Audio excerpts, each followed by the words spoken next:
This House is now in session.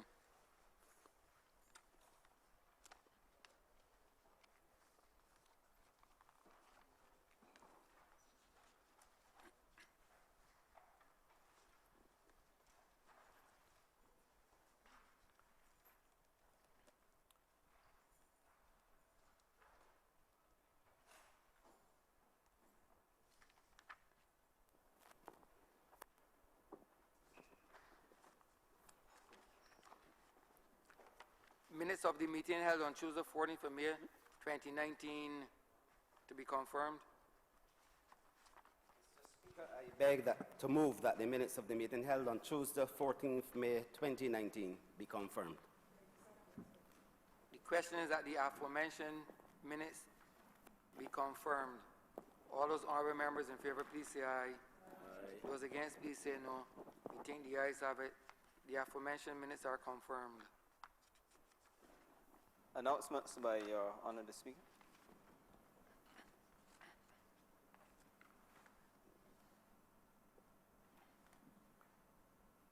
Message from the Honourable the Senate to the Honourable the House of Assembly.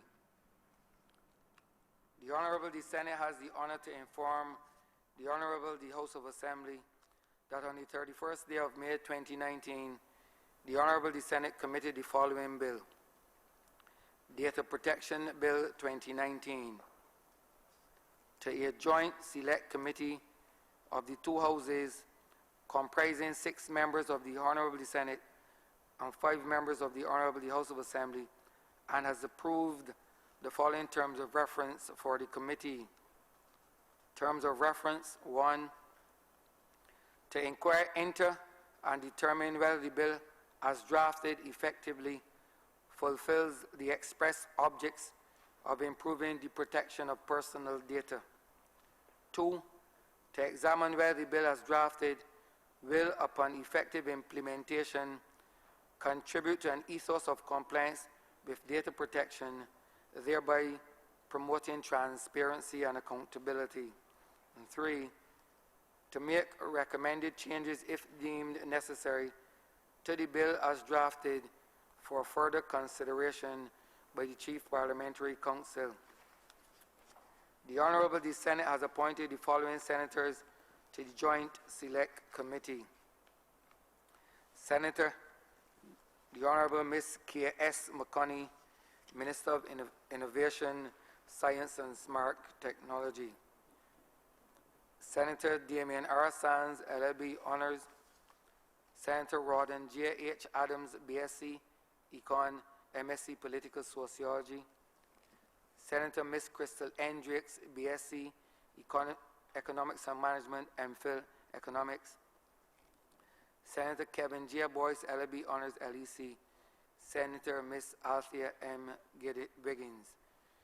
The Honourable the Senate has the honour to invite the Honourable the House of Assembly to appoint to the Joint Select, to appoint 5 members to the Joint Select Committee, dated 31st day of May 2019, signed R.W. Cheltenham, President.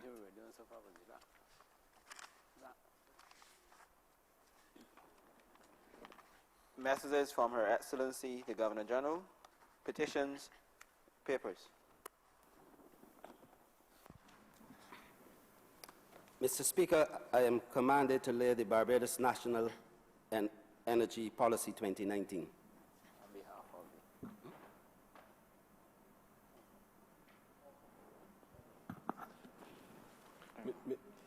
Mr. Speaker, Honourable Minister. I'm commanded to lay the duties, taxes, and other payments exemption order for the Barbados Diabetes Foundation 2019, as well as the duties, taxes, and other payments exemption order for the Barbados Council of the Disabled 2019.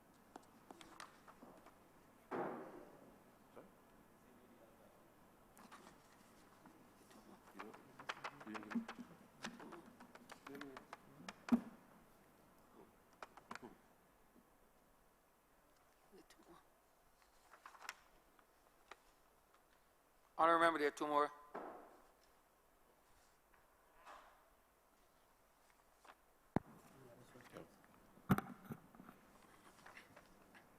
Mr. Speaker, also commanded to lay the Financial Institutions Business Transfer Bank of Nova Scotia Vesting Order 2019, as well as the Barbados International Business Promotion Corporation Inc. Invest Barbados Annual Report for the financial year April 1, 2017 to March 31st, 2018.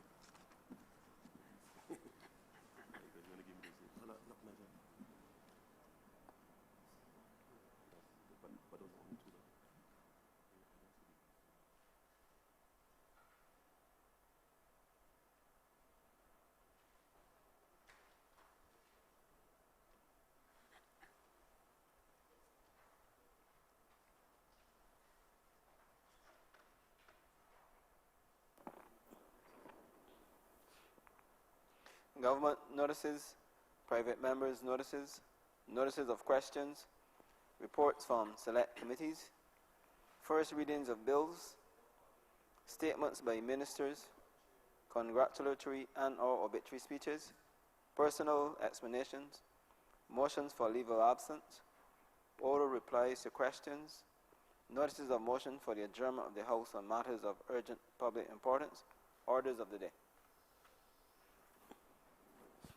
Mr. Speaker, I beg to move the suspension of Standing Orders 6, 16, 18, 20, 42, 5, 43, and 44 for the remainder of the day's sitting. The question is that the aforementioned standing orders be suspended for the remainder of the day's sitting. All those honorable members in favor, please say aye. Those against, please say no. The aforementioned standing orders are so suspended.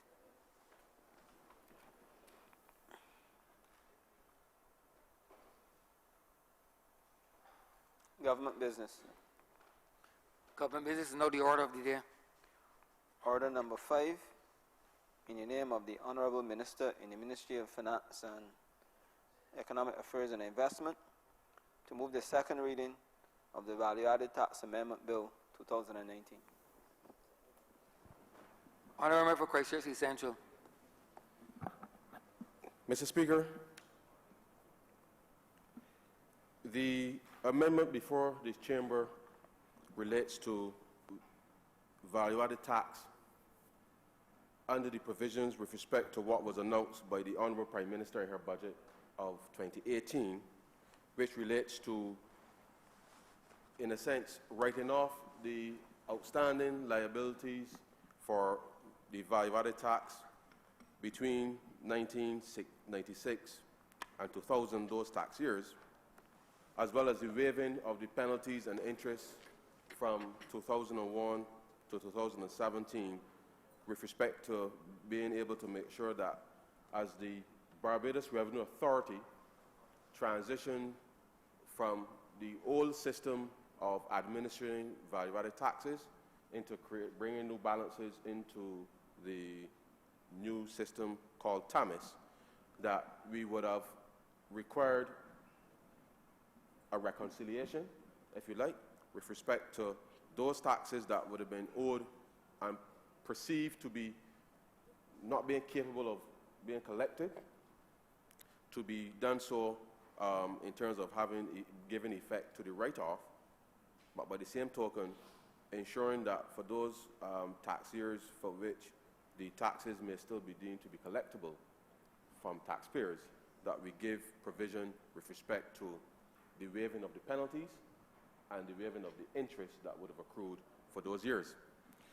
Now, sir, whilst this was announced certainly in the mini budget of 2018, and this legislation has been would have been laid in this chamber subsequently, the reality is, sir, that the administration certainly of our tax systems, due in part, sir, were impacted significantly because of the management of the economic affairs of this country in the last 10 years. And to the extent that the government itself, sir, whilst this speaks to the waiving of penalties and interest for taxpayers, the reality is, sir, that we in coming to office, we recognize that Barbadians, as well as Barbadian businesses, sir, and companies across this country, were owed millions of dollars in refunds from the government of Barbados. And the Barbados Labour Party, sir, as part of our manifesto in the sense of trying to bring some balance back to a situation that was completely mismanaged, sir, we felt then, and we still feel now, that the government has a responsibility, sir, not to put in peril the finances of companies, the finances of individuals, and that as we seek to rebalance, sir, the administration of the public finances, that we put this country on a trajectory, sir, where persons can, on the one hand, comply with their tax obligations, but on the other hand, sir, that we so manage our public finances that when refunds are owed, that they are actually repaid, sir, in a timely manner, such that households, businesses, individuals will be able, sir, to plan out their operations and plan out their affairs. And so this initiative, sir, as announced by the Prime Minister last year, which has already taken effect, this legislation now just seeks to make sure that everything that we have done so far, sir, that we bring the appropriate legislation to this chamber in as timely a manner as possible to be able to make sure that when we announce policy, sir, that the appropriate legislative framework is in place to be able to give the authority, sir, to the policy of the government of Barbados. And so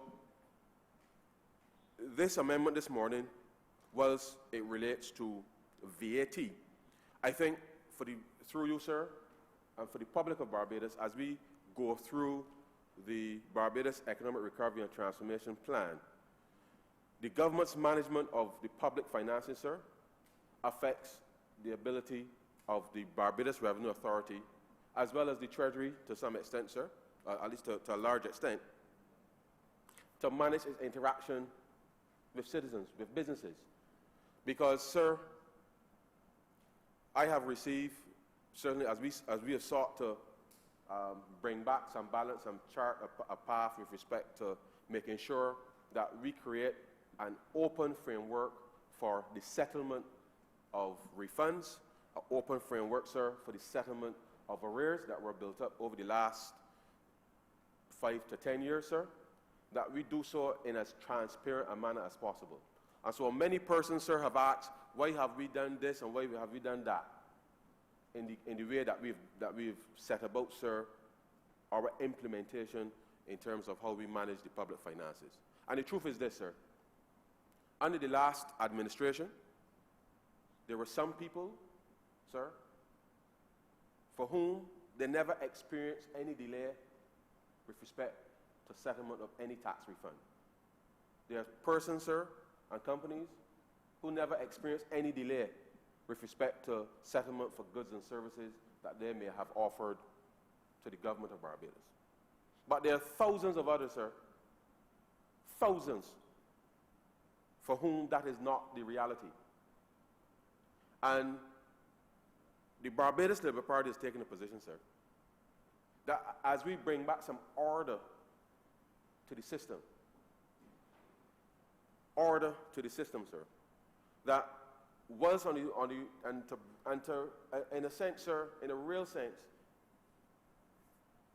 regain the trust of the taxpayer. Because, sir, we do not want people to be whispering amongst one another as to who got paid and who didn't get paid, sir.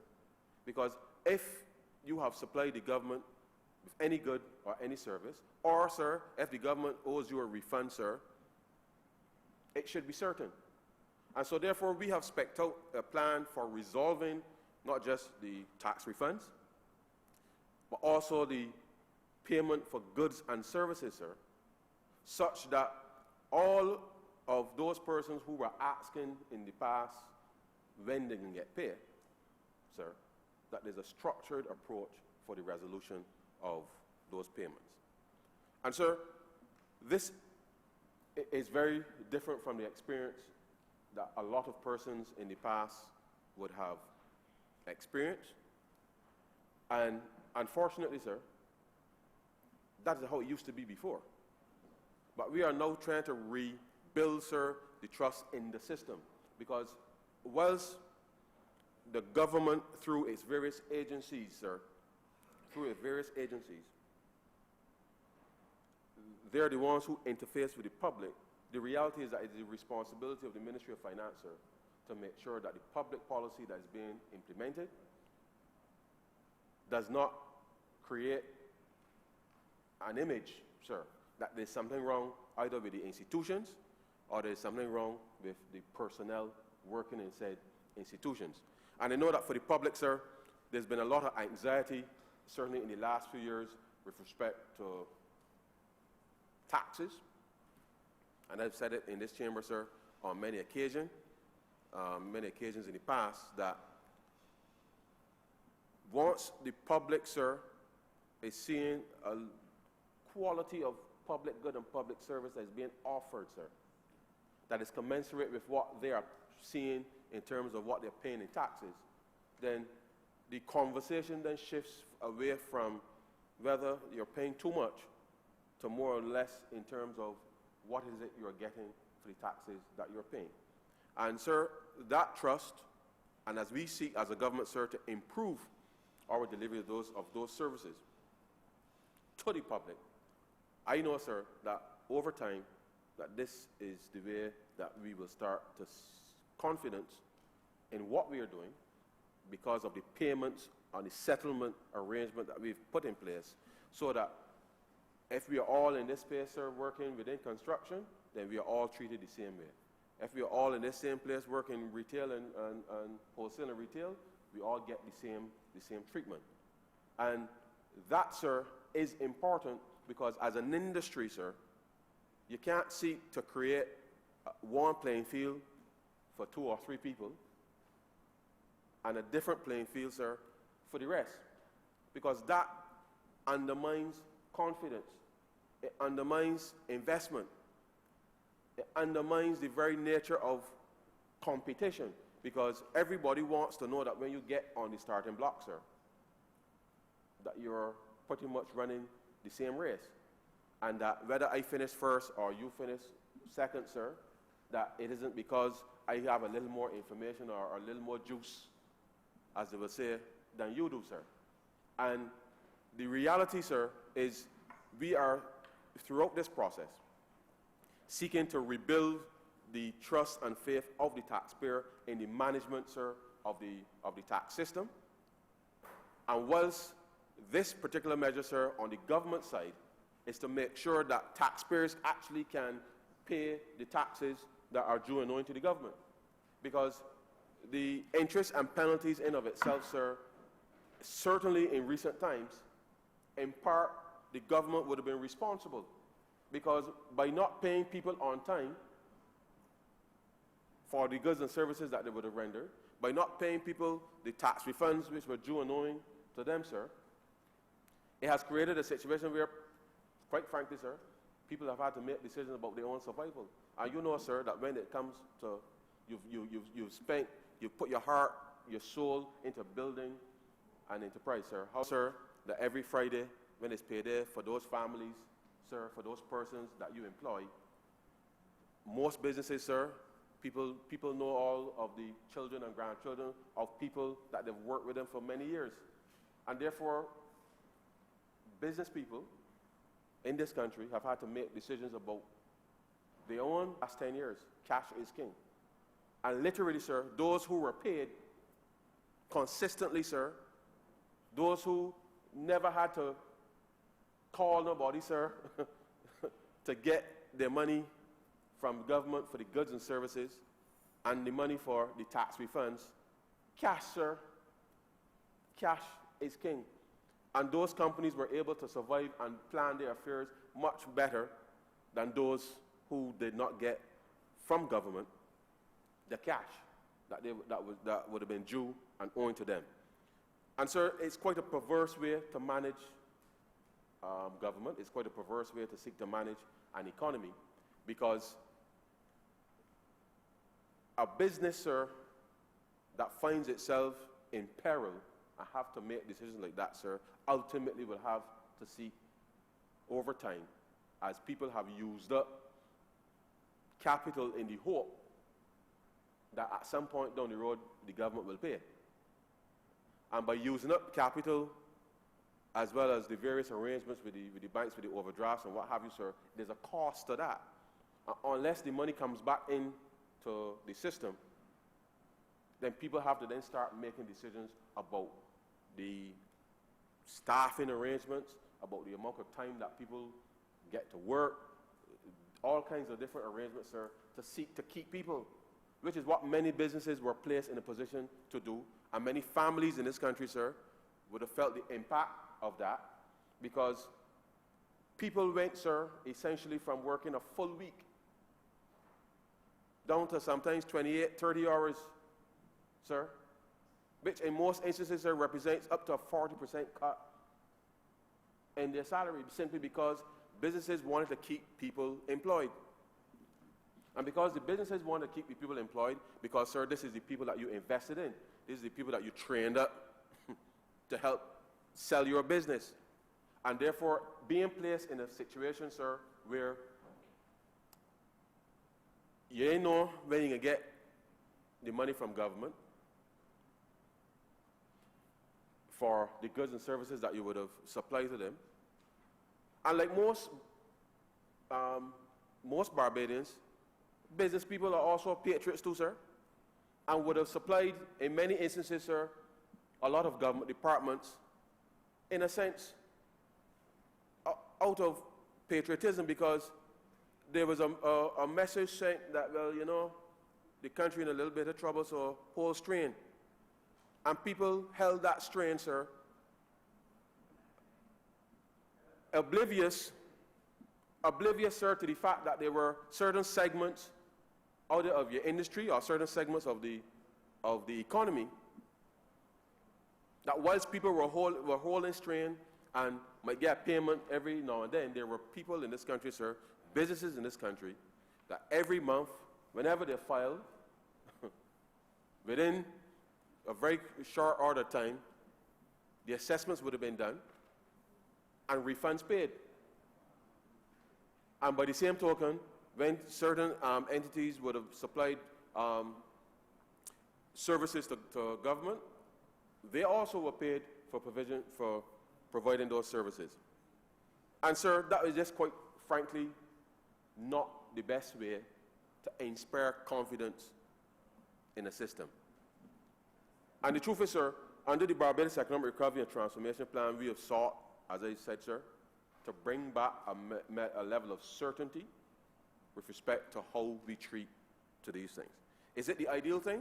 Absolutely not.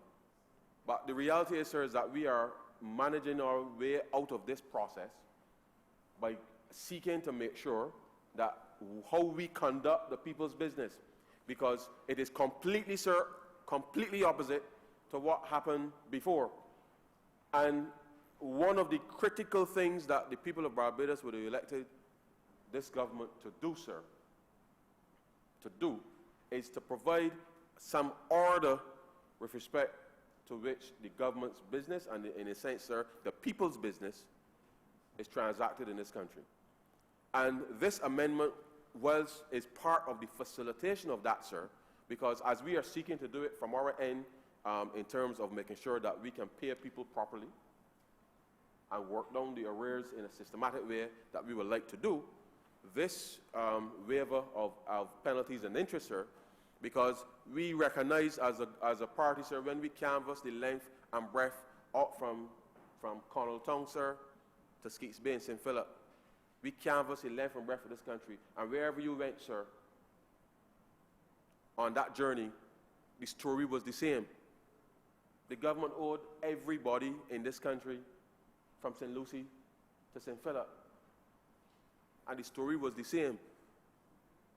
Because people knew, or the talk on the ground, sir, was that certain people ain't had them problems. And that undermines, sir, confidence. Confidence. And so, as we are seeking to respond to that and be a responsible government, sir, because we want people to understand, sir, that when we are in mapping out this process with respect to how you're going to be paid, and we are paying those persons consistently, sir, that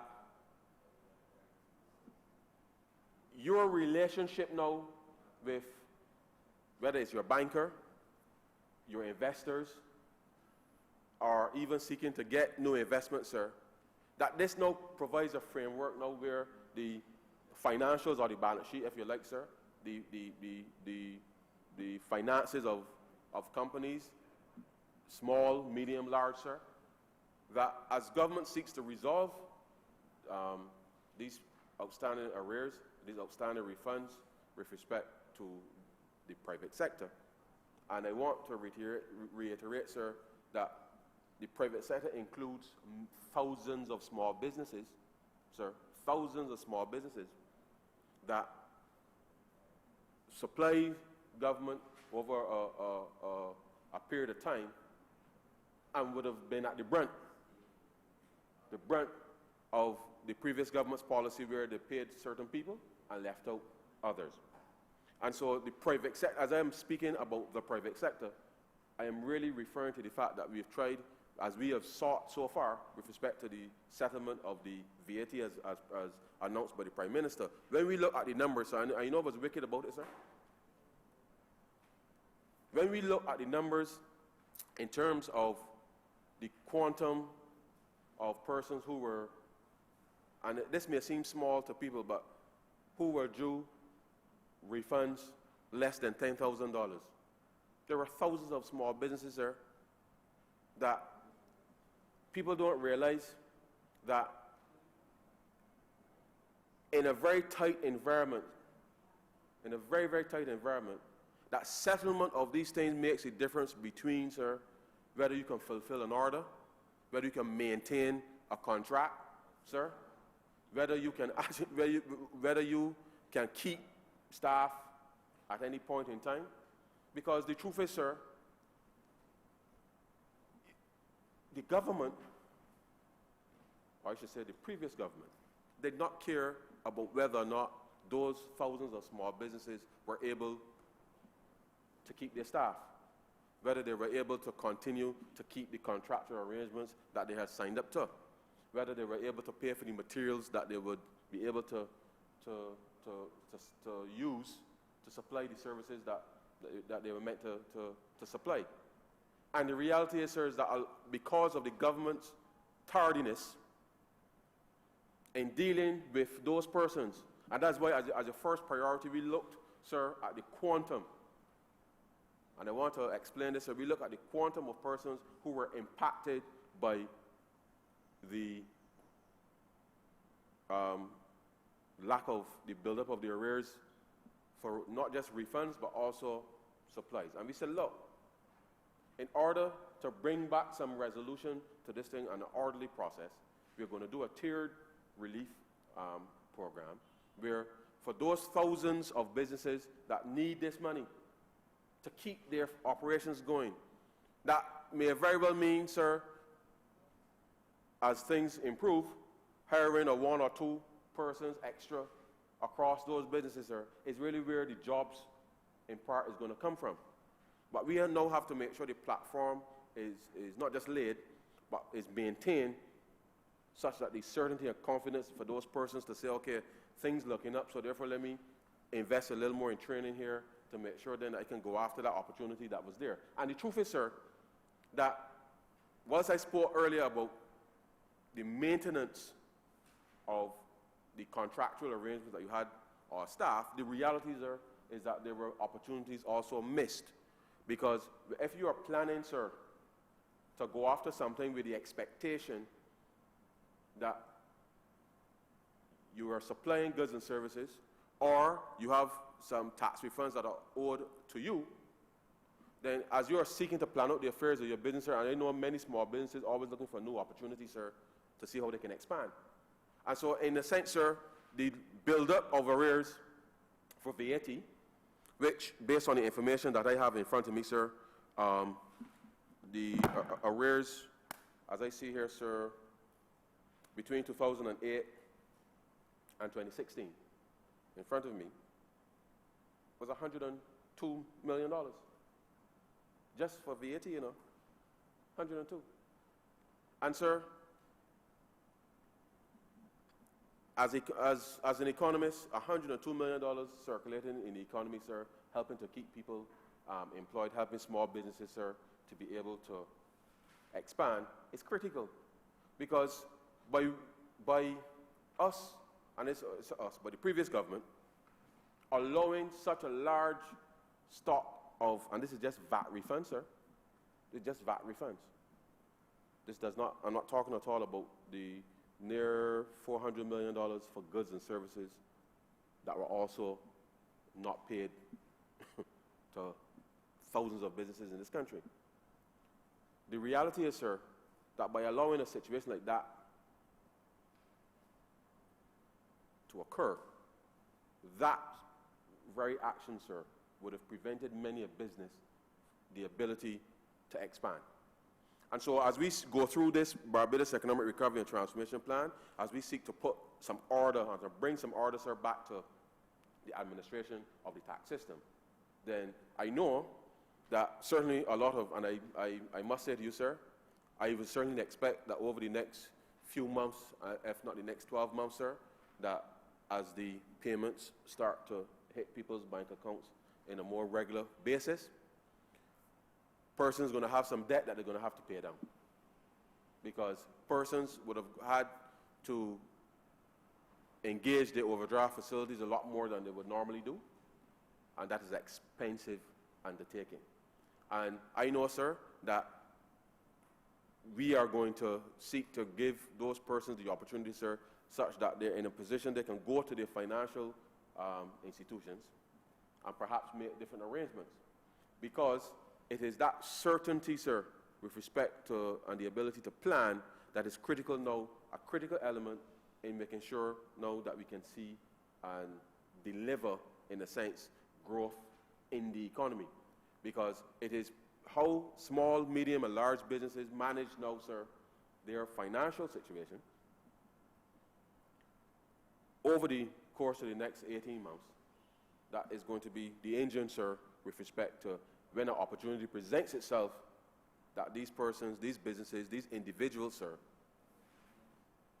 will be able to take advantage, sir, of any opportunity that may present itself, whether in Barbados or outside of Barbados. And this is just one element, sir, in terms of what we intend to be a part of the puzzle, sir, the puzzle piece, with respect to putting together the architecture of the Barbados Economic Recovery and Transformation Plan. And so I say to Barbadians through you, sir, that this amendment before the Chamber today gives the legislative framework with respect to what the Barbados Labour Party indicated that it certainly is our business, sir, to make it easier for persons to do business. And I know, certainly in recent times, sir, we have made a lot of changes with respect to the tax administration. And I say to Barbadians that as we go through a process of improving, that not just the Revenue Authority, and I want to say, because there was a time, sir, when VAT used to be in customs, but certainly, sir, alert citizens through you, sir, that there's going to be a period of continuous upgrades and reform, sir, in both institutions. Because the truth is, sir, a lot of our systems were neglected, which meant that they would have broken down. And in that breakdown, sir, it meant that businesses, small, medium, large, individuals, sir, and the people of this country would have been let down by the fact that there was literally no attention paid either to the Customs Department, but the management, sir, of the public policy, the management of the public finances. At a time when the Barbados Revenue Authority would have been established as a mechanism, sir, to, in a sense, to streamline the administration of tax. It was done at a time, sir, when we had the worst possible economic management you could think of that a country could ever have. And therefore, it has created in the public's mind a greater negative perception for tax than it otherwise would. Because had we been given an opportunity, sir, in the last 5 years to have a public policy that made sense to the citizens, then a lot of the angst between whether it is the BRA or whether it is customs, sir, because it played out in public, sir. It played out in public. Workers don't want to go to BRA. People went to BRA and come back, and all kinds of things, sir, because of whatever reason, sir,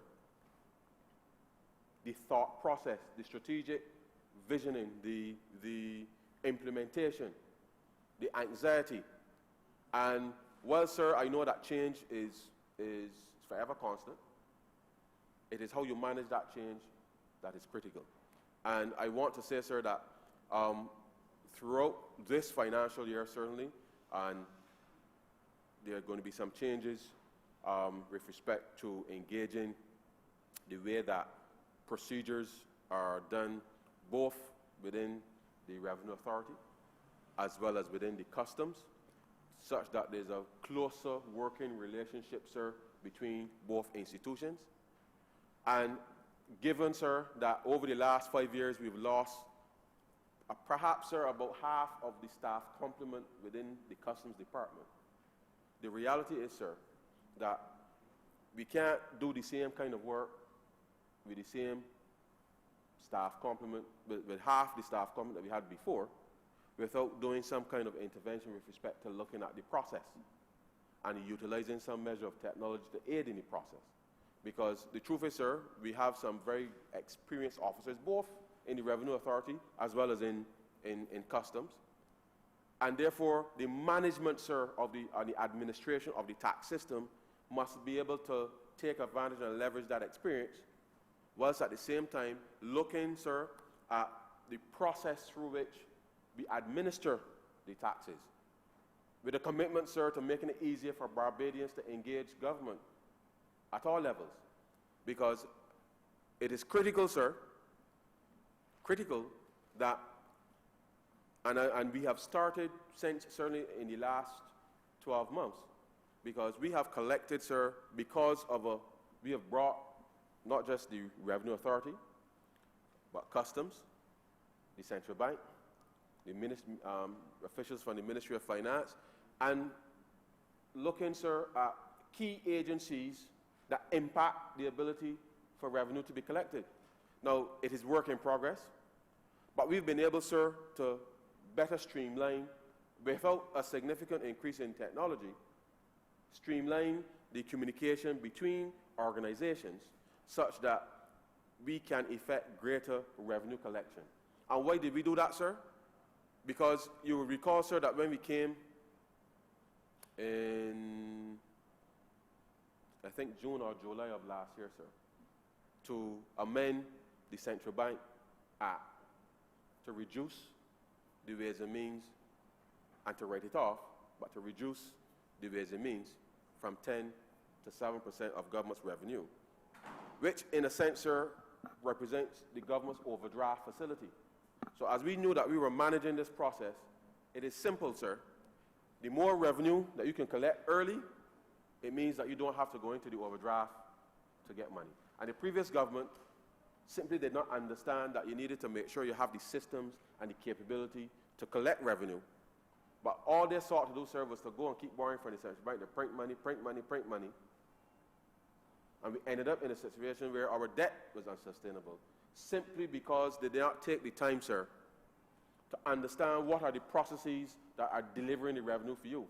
And, sir, I want to say to the many public servants that the process that we are engaging in has to be continuous. And so if there are opportunities, sir, to improve a system, let us seek to improve the system. Because the earlier that we can collect the revenue, sir, through the various agencies, and as we seek to bring resolution with respect to digital payments and online payments in full for government. The reality is, sir, is that I really want us to get to a situation as quickly as possible where we don't have these long lines across the length and breadth of Barbados to pay the government. And by the same token, sir, for government, as it's making payments to citizens and businesses, sir, that we are doing so digitally. And so therefore the Treasury is working right now, sir, throughout this year to see how we will eliminate, on the one hand, the printing of checks within the Treasury and throughout the various agencies for government. And this, sir, is part of the reform, if you like, because rather than people spending time, sir, reconciling and waiting to see if the check's clear and all of these things, all these other things, sir, we want people to be focusing on delivering services to the public so that the public, sir, does not have to waste time standing up in a line to pay a government. It is our view, sir, that if you have to go to a government department, it must be because there is something that you have to get sorted out. And so we are working to deal with the payment side so that you only engage a government department if you literally need to have some human interface. That is not to say that, because I appreciate, sir, there are some people who like to know that they get the receipt in the hand and that they can say that I paid you, and I accept that that is some people's perspective. And that facility will still be there. But we know, sir, that once you give people the option to be able to do things easier, that with the right public awareness, with the right messaging, if you like, sir, that people will not want to end up standing up in a line. Even though for some people, sir, it gives a chance to let off a little steam, which is good. But by the same time, sir, when I see a line, I think, well, what can we do to move that line away from where it is? Because we want, sir, people to engage government because there's something that they need from the government rather than for them to give government money. And that, sir, is part of our reform process with respect to the delivery of digital payments. And by the same token, sir, for many businesses, because what has transpired, sir, in this last few years, because of the lack of payment for tax refunds, the lack of payment for goods and services, is that there was a time in this country, sir, when you got a government of Barbados check. You could take that government of Barbados check to anybody, and they would give you cash one time. Confidence, sir, confidence. And in the last administration, sir, it reached a point where people saw government of Barbados checks, and when you put it on the bank, sir, normally the normal clearance time for a check is 3 days. But in some instances, sir, depending on the institution that it was coming from, people were waiting up to 10 days to clear checks. So you can imagine that you're a business, after you get the money, after you beg and you plead, sir, to get the money, you now still got to hustle because, and the truth is, sir, you know how they're going to hustle to get to the bank. And then the bank now, because, and the truth is, sir, everything was connected, you know. The banks then said, well, in order for me to honor this thing here, I'm going to make sure that the government got money in the account. You imagine that, sir? You imagine that? And things like that, sir, impacted the ability for businesses to be conducted in this country. And sometimes, sir, that meant that businesses had to go into the overdraft even to pay staff. And it would cost them in the meanwhile, sir, to use the overdraft to pay staff until the money was actually there. And that, sir, is not how the government of Barbados is accustomed to being run. That has never been the experience, certainly, of anybody under a Barbados Labour Party government. And so, therefore, we have had to make sure that we put ourselves in a position, sir, that when we issue, well, on the one hand, when we issue a check, that you can take it and you can get cash. But we are moving to a point, sir, very quickly, where we are issuing we would not be issuing checks anymore, but you will be paid digitally. So instantaneously, the money will be in account. So that's where we are now working, sir, to get to, because, sir, we know that people need to get on with it. And by people getting on with it, sir, is how we're going to see growth start to come back and confidence start to come back in this economy. And so all of this, sir, is being done in a context where there is, quite frankly, sir, common sense, fundamental changes to make sure that any entrepreneur who may engage government, sir, from Dash Gap or from Hill Road, sir, that if they engage government, sir, I'm just saying, sir, that anybody from Dash Gap, sir, or Q Road that engages government must feel confident, sir, that when they engage government, the terms on which they engage government, sir, will be honored. And that because they're from Dash Gap or Hill Road, sir, that there's nothing untoward with respect to whether or not they will be paid, and that somebody else from somewhere else will be paid before them. And the reality, sir, is this is very, very, very basic and very fundamental, sir, to how citizens then start to feel and interact with government. And so it moves then away from just being about tax, whether it is value-added tax, whether it's corporation tax, whether it is income tax, whether it is national insurance contributions, whether it is excise, whatever it is, that people then trust that the systems, sir, the systems that we put in place will work in their interest. And this, as all of us in here know, sir, all of us, that when we came to government, every system was pretty much broken. And as we are seeking to repair not just the systems for government, we are literally, sir, repairing the trust in the citizen, in the government and the systems that the government employs. And this is not easy because, as you could imagine, sir, people, businesses, communities, some of the social issues, sir, rely pretty much on our ability, sir, to be able to settle.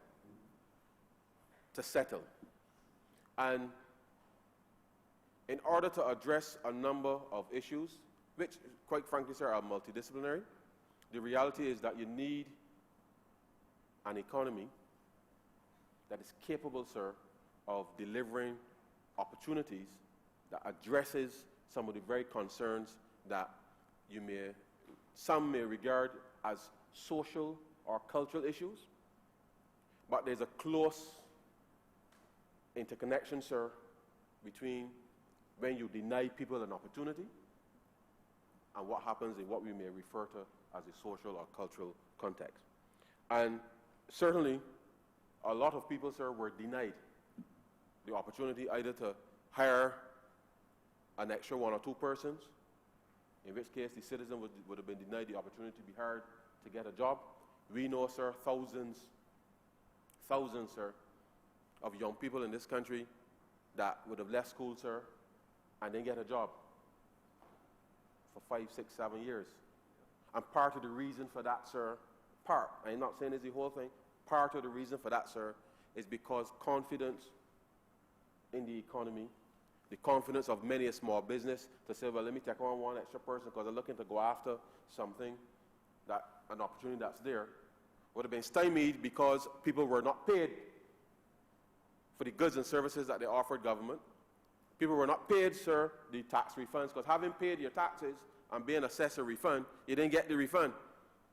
And those, sir, were part of the ingredients that would have denied thousands of young people across the length and breadth of this country, sir, from being able to get a job. Because a business person is using their capital then to try to run the current operation, sir, hoping that they will be paid, then cannot go and extend themselves further to hire more people. And so this, sir, has contributed, in my view, to some of the social issues that we are now confronted with in this country. Now, this will not remedy the whole circumstance, but we know, sir, that once we give policy certainty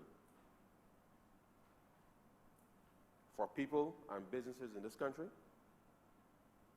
that belief that the system works for them, sir, is critical for us turning around the fortunes of this country. Because you can't have the yin without the yang.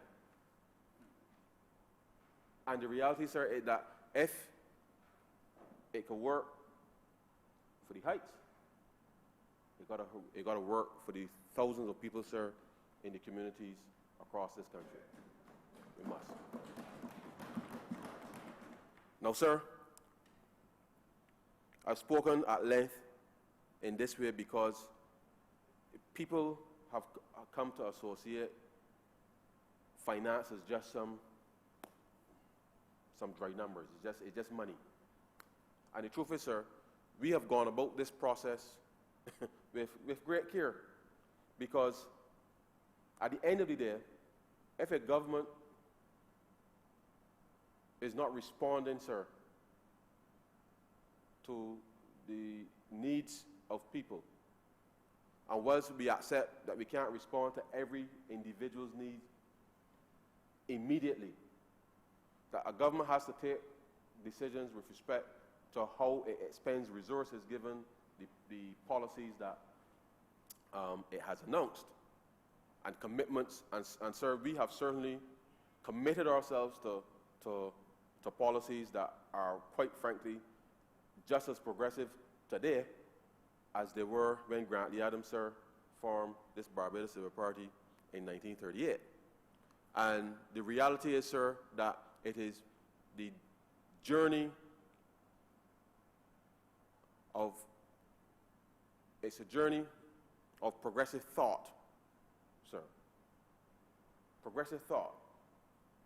That is important, that when a government seeks to introduce policies, that it appreciates that whilst there may be, from time to time, because of what we've had to do, having come to office, that in order to get out of this situation, sir, we know that some persons will need to be caught.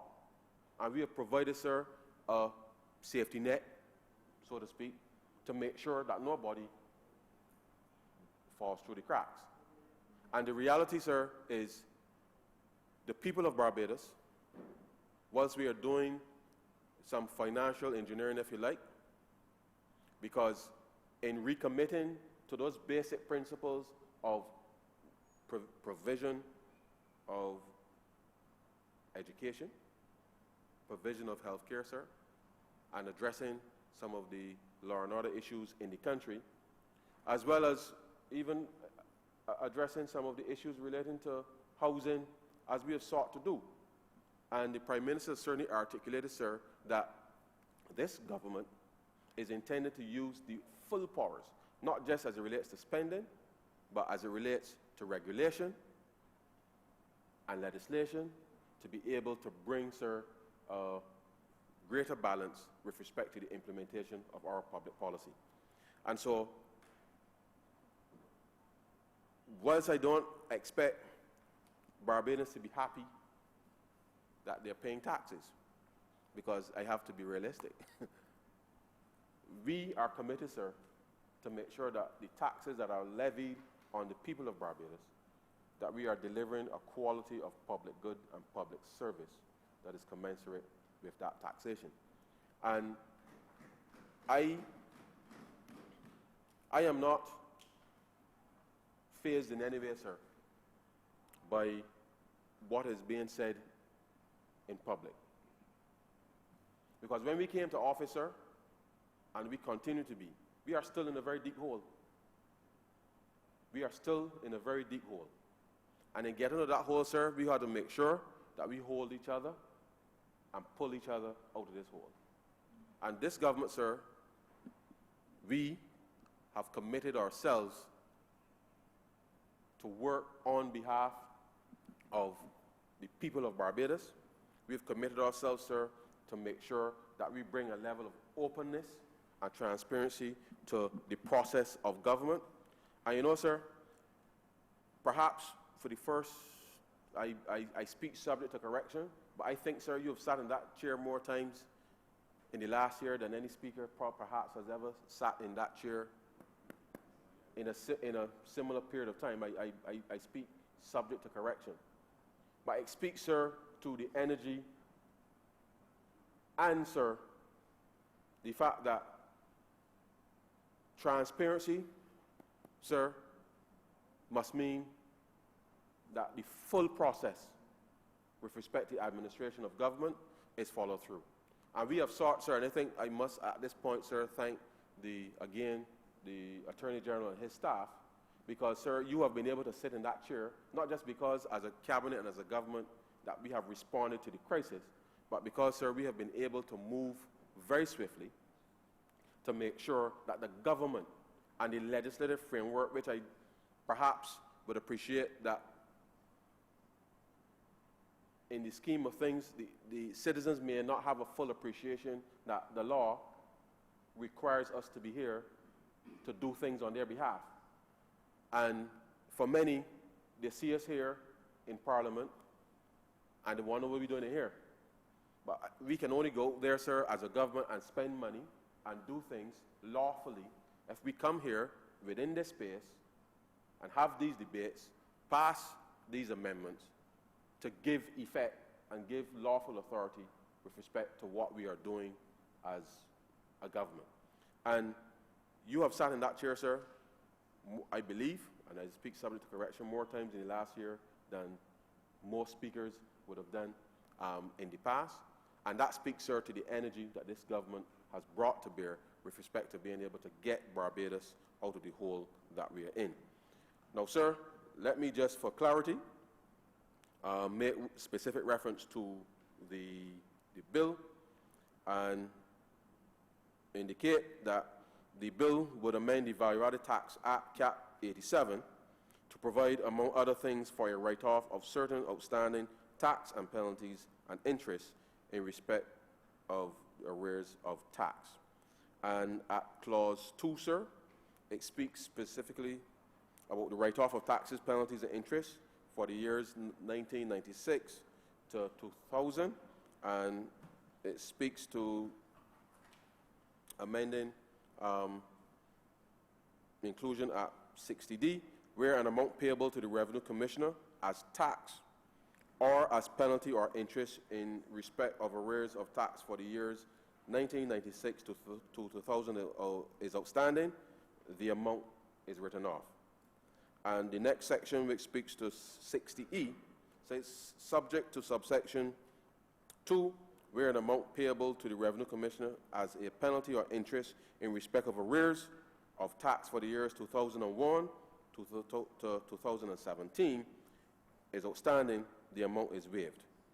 And the waiver of interest, the waiver referred to in subsection 1 applies only where in the period July 1st, 2018 to 31st of December 2018, the person by whom the penalty of interest or interest is payable settles the arrears and enter into arrangement with the Barbados Revenue Authority to settle the arrears and remain compliant with the conditions of the agreement. And so, sir, those amendments will give effect to what was announced by the Prime Minister in the mini-budget last June. It will which has already been completed. But as I refer to, sir, everything that we have done so far, once we've come to government, sir, we have sought to make sure we've come to this chamber, which is the place that the people have sent us to do business on their behalf, to be able to give effect and life to the policies that we would have announced, one, in our manifesto, but then having come to office as we seek to bring to reality that which we indicated to the people of Barbados would have been required to restore pride as well as restore industry, sir, in this country, that this particular amendment, sir, just serves as one part of the puzzle with respect to our policies as announced in the manifesto. And so, sir, this value-added tax amendment bill, as well as the reforms that I would have announced in part in my presentation, really, sir, represents the government's commitment to making sure that we work as quickly as possible to give legislative effect to the policies that we have announced and as agreed, and therefore, on that basis, we will continue, sir,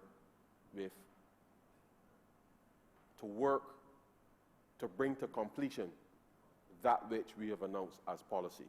And the people of Barbados, sir, would recognize that unlike in the previous administration where it created doubt and uncertainty because a lot of things were announced, pronounced, and all kinds of outlets, sir, but no legal authority, sir, on a consistent basis would have been done to bring to this chamber so that the public servants, sir, will not be in any doubt with respect to what is policy and what is the law.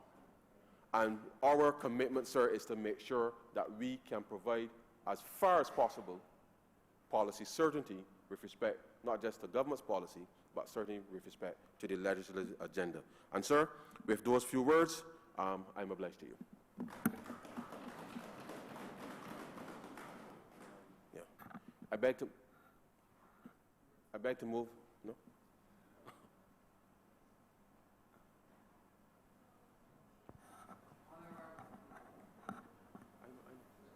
I know. No, I gotta move it. Second. To move? Second.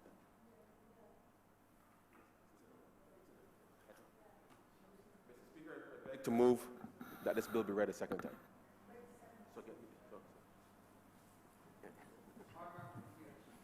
Thank you very much, Mr. Speaker. I don't think it'll be too long.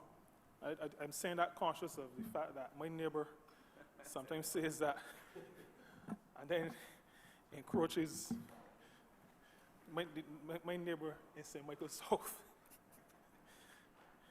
But I want, Mr. Speaker, to support this value-added tax amendment bill, before it hasn't been passed. And I do so very clear in my mind and following on from the Honourable Member for Christchurch East Central, clear in my mind that this bill, which speaks to the writing off of taxes, penalties, and interests for the years 1996 to 2000, and then the waiver of penalties and interests for the years 2001 to 2017 is an important piece of legislation, even though, as it relates to the number of words, a pretty short piece of, well, a short amendment to the Value-Added Tax Act. Much of the period covered by this amendment was a difficult period in the country's economic history. We know of what unfolded internationally from late 2007, and while many other countries were able, after 4 or 5 years, to start to see recovery, because of what I can only consider to be severe mismanagement we experienced in Barbados, after 8-9 years, the then administration was still referring to the worst economic recession known to humankind. And while the recession was probably the worst, countries, most of them, had come out or were coming out of that recessionary period. But it remained difficult for businesses in Barbados. And it remained difficult for businesses in Barbados primarily because of bad leadership, bad governance.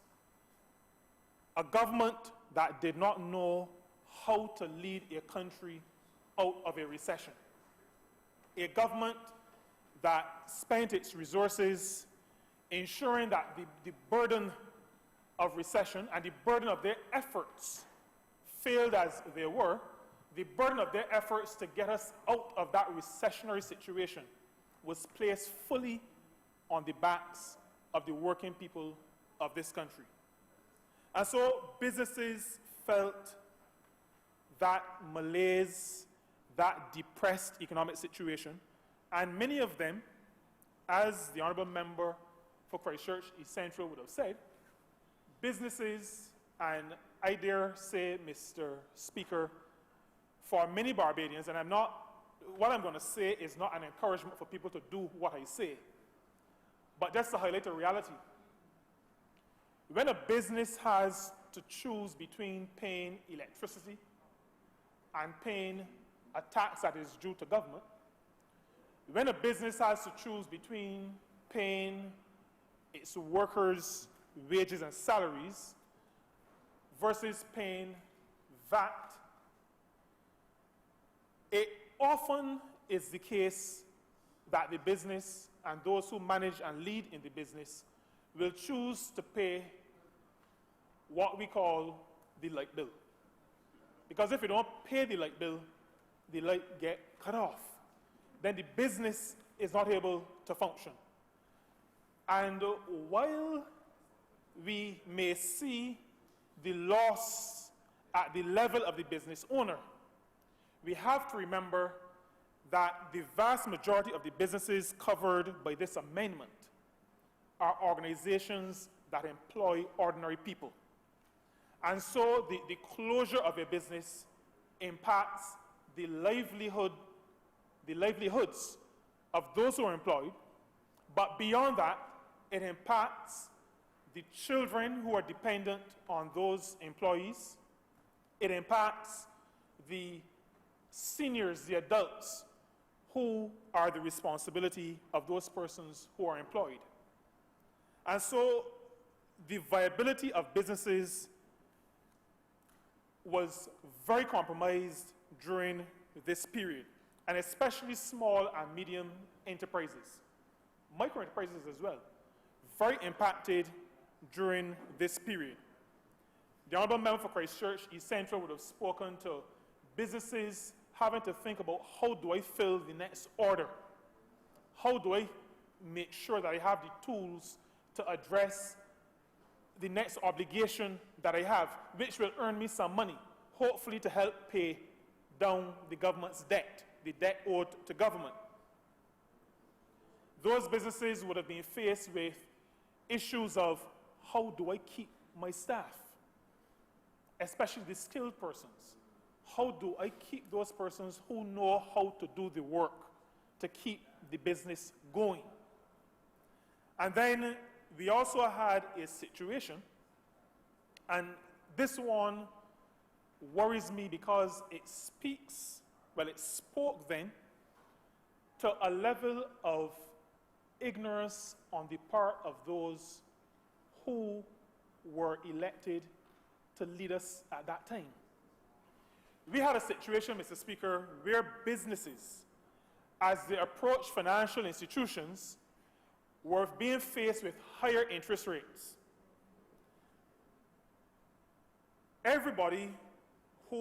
Most people who are in business understand that banks and financial institutions generally price their loans, set their interest rates based on the risk of the business plan, the inherent risk in the business, but also based on the country risk.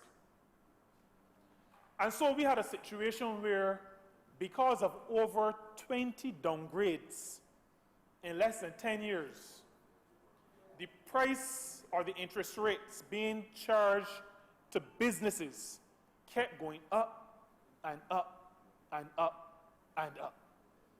And we had situations where businesses, because they are scared of foreclosure, they do not want the bank to come and ask for the keys.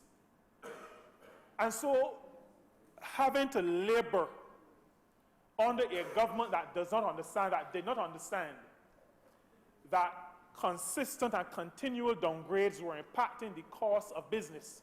We had a situation where businesses were paying more and more in interest rates and taking decisions to hold off paying government. Now, not to pay government is a bad thing and a wrong thing. But, Mr. Speaker, there is, that having been said, a certain reality, a certain survival instinct that kicks in, not just for individuals, but also for business operations. And so, the high costs of running businesses impacted, but also we had a situation where government owed many, many businesses tax refunds, VAT refunds. And we had situations where, there's a business in Spikestown, and the owner of that business would say to me, my business is about to go under. The government owes me money. I cannot pay for I don't want to identify what it is he bought. I don't want to identify the business. But there were certain supplies he had to buy which came from overseas. And this is a small business. His supplies came from overseas. And most small businesses who engage with overseas suppliers have to pay up front. Larger organizations, larger businesses sometimes have lines of credit. But smaller businesses generally have to pay up front. And because government was not paying the refunds that were legitimately owed to that small business owner, he felt strangled. He felt as though he was about to go under. And so you have a business that is struggling, but you also have an owner and some of his family members who are involved in the business living under constant pressure that all the work they have put into building a business, after all the work, they may end up losing that business because government is refusing to pay legitimate tax refunds to these people. And so, we had situations, Mr. Speaker, and I know of some of them, haven't been involved in some of them, where approaches had to be made to the tribunals, the VAT tribunal. And the tribunals started to rule in favor of businesses to say, well, if government is not paying you your refunds, then government cannot expect you to be paying your taxes. And so there were attempts to do some offsets, do some write-offs, but in true DLP fashion, they always seem to get so muddled and so tied up and so twisted that even though sometimes pronouncements were made, people did not benefit from what was supposed to have been relief. So we had a situation where, Mr. Speaker, government's arrears, and I remember before I had the privilege and honor to have a seat in this place, I remember after or during the estimates process, we would gather across in the West Wing and review the estimates of income and expenditure for the government. And I remember those who are better versed in economics looking at the numbers and seeing that government was saying, the government of the time was saying that the arrears was about $500 million. And for an economy like Barbados, that is a lot of money. But we knew, Mr. Speaker, that they were, in many cases, strangers to the truth. They did not always speak out of an understanding of what is right and what is wrong. And so we, I think, made the assumption, or in my mind, we had made the assumption that the level of arrears was probably double what they were saying. And my memory is that we were assuming that the level of arrears might have been 1 billion rather than $500 million. That is enough to panic anybody. But Mr. Speaker, you know, we came into office and started to really work to find the truth of what government owed its suppliers, what government owed to people in tax refunds, what government owed to people in VAT refunds specifically. And at this point, well, at last count of the total, Mr. Speaker, government owed big businesses, medium businesses, small businesses, micro businesses, almost $1.9 billion in arrears. Mr. Speaker, when a government owes amounts of that magnitude to businesses, then businesses are put in a position where they're on the verge of collapse. And it is therefore less difficult to understand why a business will be in a position from month to month, and in the case of that, which is filed every other month to every other month, businesses and those who manage those businesses were put in a situation where they had to choose between paying Barbados Light and Power, paying Barbados Water Authority, paying their wages and salaries, versus paying government. What was legitimately government's.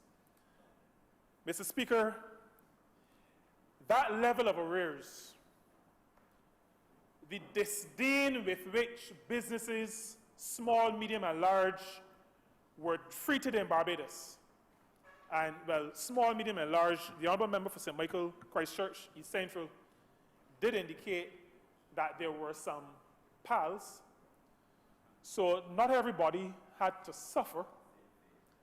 Not everybody had to suffer. It is almost amusing, or it would be amusing if it wasn't true, that a government of a party that called itself the party of the small man thought it right to give refunds and to pay debts to large businesses and keep small and micro and medium businesses suffering. It is so horrible even to imagine, Mr. Speaker. It is shameful, it is despicable, it is every negative you can use and still not breach the rules of this honorable chamber. It was just a terrible period in this country's economic history. Adversarial financing. It was as if a government had declared war on small and medium businesses in Barbados, and then still expecting them to pay what government indicated was rightfully theirs. It was a terrible period in this country's history. Mr. Speaker, this amendment to the Value Added Tax Act, this proposed amendment, really is an amendment that speaks to fairness in tax administration. Fairness because it recognizes that to put on the backs of small and medium businesses now the burden of taxes that were owed 10, 12, 15 years ago is to put those businesses in a place that does not allow them to participate in the growth that is coming back to this country because of the renewed confidence in the administration of the affairs of this country. And Mr. Speaker, the government and the party of which I'm a part is one that believes that we must carry everybody along. Not just the large, not just the PALs, but medium businesses, small businesses, micro businesses, businesses that ordinary people have put blood, sweat, and tears into building. That families feel proud of their development. We believe that those people who have had really to suck a lot of salt over the last 10 years must be in a position to take advantage of the now rising tide. They must be in a position to take advantage of the opportunities that are presenting themselves. They must not be in a position where the stranglehold of a debt which is not totally of their own making will stop them from taking advantage of these opportunities that are on the horizon. As a matter of fact, I think on the horizon is no longer the correct term. On the horizon was the term just before the election. And I think Barbadians realize that now the horizon, or that which we spoke of, is much closer. We haven't reached there yet, but it is closer than what we would have spoken of some months or just over a year ago. But confidence is returning to the country. Confidence is returning to the economy because business people, individuals, householders, homeowners, all recognize that this government understands how to manage its economic affairs, understands the impact of its decisions on ordinary people, understands the impact of its decisions on small businesses, on medium-sized businesses in this country. There is a new investor climate in the country. And I will not tire of saying that small people, small businesses, medium businesses, and micro businesses must be in a position to take advantage of the opportunities that are emerging all around us.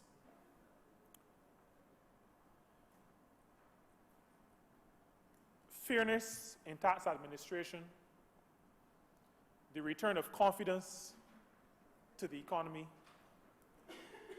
the feeling among ordinary people that we can now breathe a little easier, the waiving of interest and penalties, and we want to say, Mr.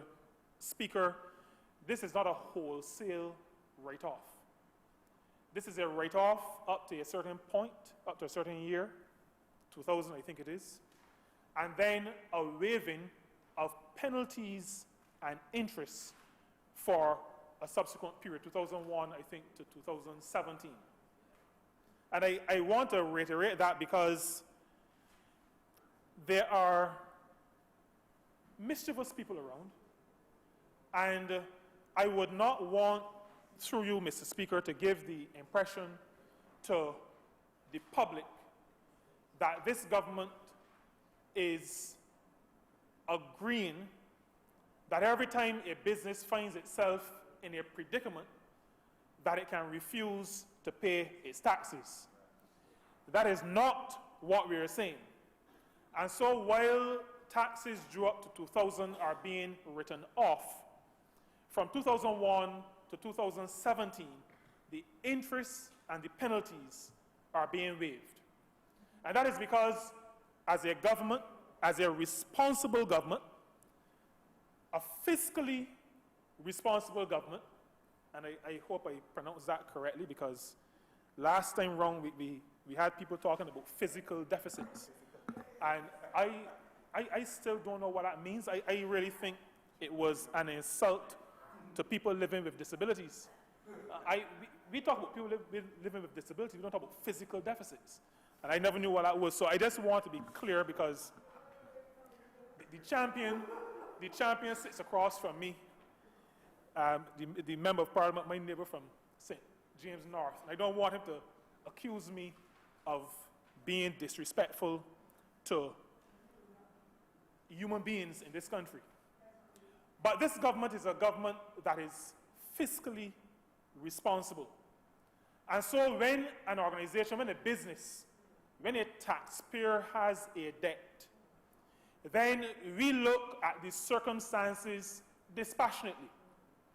We recognize that over the past years, much of the reason for the non-payment had to do with government itself, the adversarial financing through not paying people, building up arrears, refusal to pay tax refunds. And so we are saying for those taxpayers who have debt to government between 2001 and 2017, the interest and the penalty will be waived.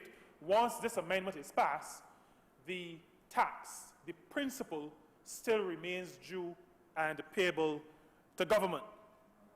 I also want to say, Mr. Speaker, that a fair government, a fiscally responsible government, a government that understands that it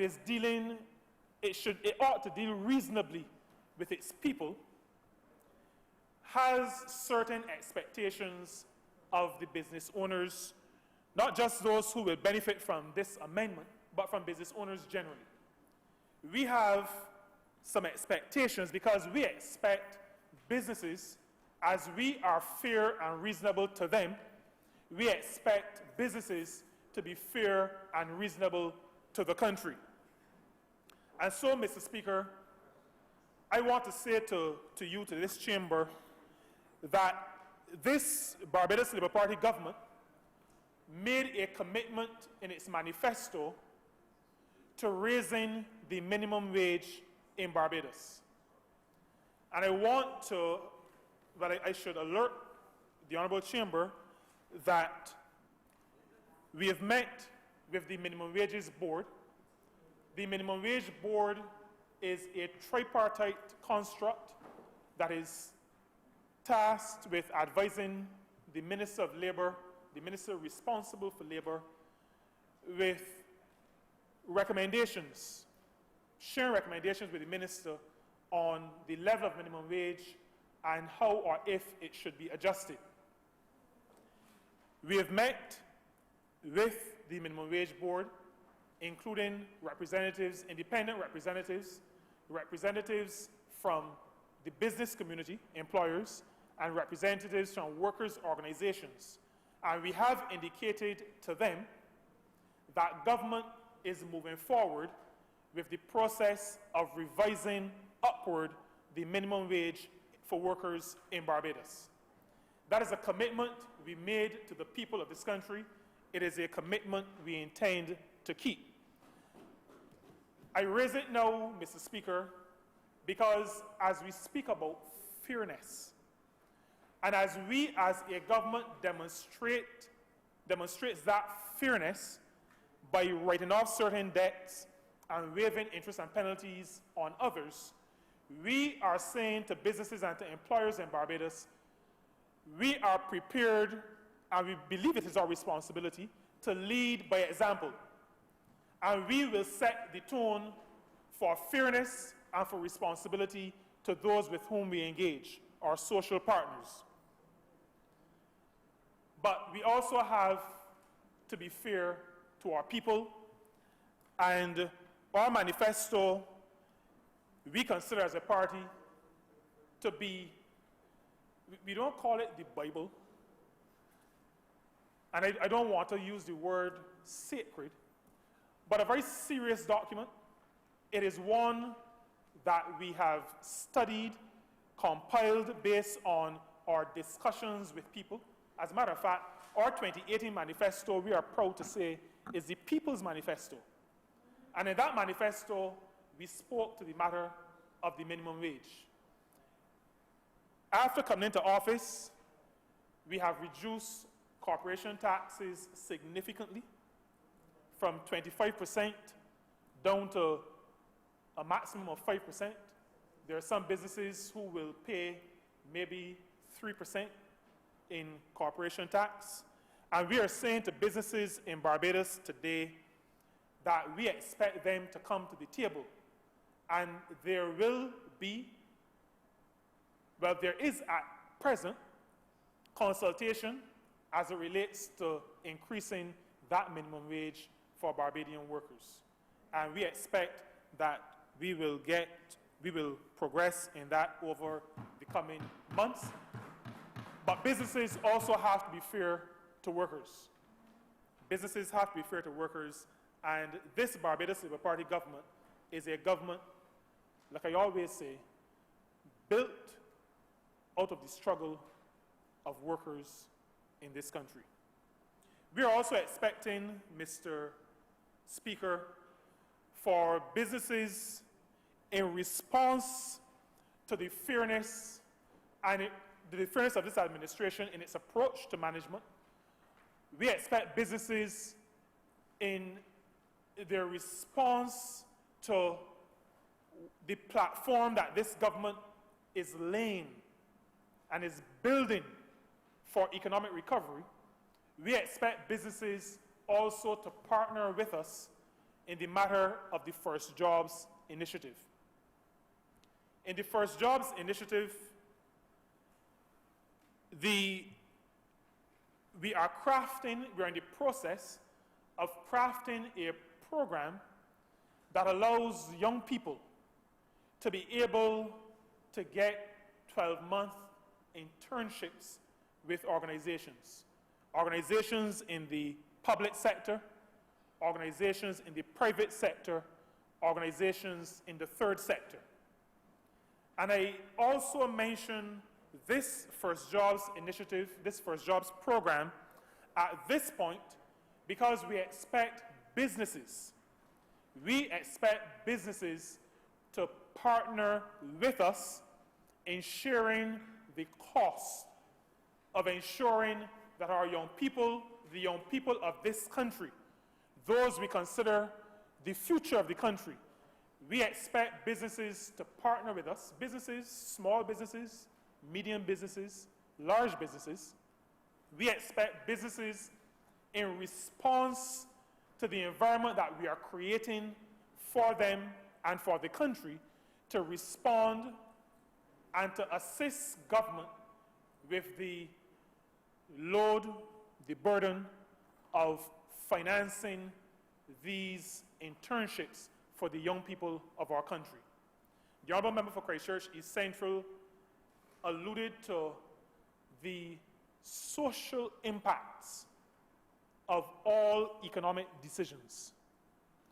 And when businesses are not able to employ more people, when businesses are laying off people, when businesses are not able to grow and expand, it means that opportunities are not being created for young people in this country. And then we look around us in a situation where there are no or limited opportunities and wonder why some of our young people are getting involved in deviant behavior. Now, Mr. Speaker, I'm not saying that every young person who gets involved in deviant behavior, that it happens as a result of not having opportunities. And having come into politics, this kind of politics, I realize that one often has to say, repeat, and clarify what one says. Because I realize it is so easy for people to grab a statement and run with it, that I take up some of the time that you have given to me so graciously, having to repeat myself. And as a matter of fact, I think the standing order that speaks against repetition, we're going to have to change that at some point, because so that we don't get misquoted, we have to repeat ourselves. But I'm not saying that every young person who gets involved in deviant behavior is as a result of not having an opportunity. But I am saying, Mr. Speaker, and I know that you know this because your experience and your background have so come together, either in social work or in the branch of law that you practice so well. You, like many of us, and maybe more so than many of us, recognize that when people feel disconnected from what young people call the system, then it becomes very easy for those people, those young people, to turn against the system. And so government, entrusted with the responsibility of managing a country, has a responsibility. And today we are calling on businesses. We are calling on business owners, business managers, owners of capital, controllers of capital in this country to join with us. We have already reached out to many businesses, but we are calling publicly on businesses to join with us in this National First Jobs program. We must give opportunities to our young people, opportunities to be workers, to be employees, opportunities that will allow young people to recognize that maybe I don't want to work for somebody, maybe I want to start my own business. And in this First Jobs program, we will not just be locating young people in established businesses, but we are also going to be attaching some of those young people to master tradesmen, master craftsmen, because some of them may want to develop a skill and then use it to be their own, to be an entrepreneur, to be their own business, to set up a business, and then to employ others in that business. And so, Mr. Speaker, I've said all of that really to say that the Barbados Labour Party government is a government that speaks to fairness in all aspects of life in the country. And so even as we bring this act, this amendment to this Honourable Chamber, an amendment that speaks to fairness in tax administration, fairness in understanding what businesses would have experienced in the not-too-distant past, we are also expecting some fairness from businesses that will benefit from this amendment to the Value-Added Tax Act. And so, in light of all that I've said, Mr. Speaker, I have no hesitation in supporting this amendment, in commending it to the House, and through that, to say to the country, the era of bad fiscal management is over.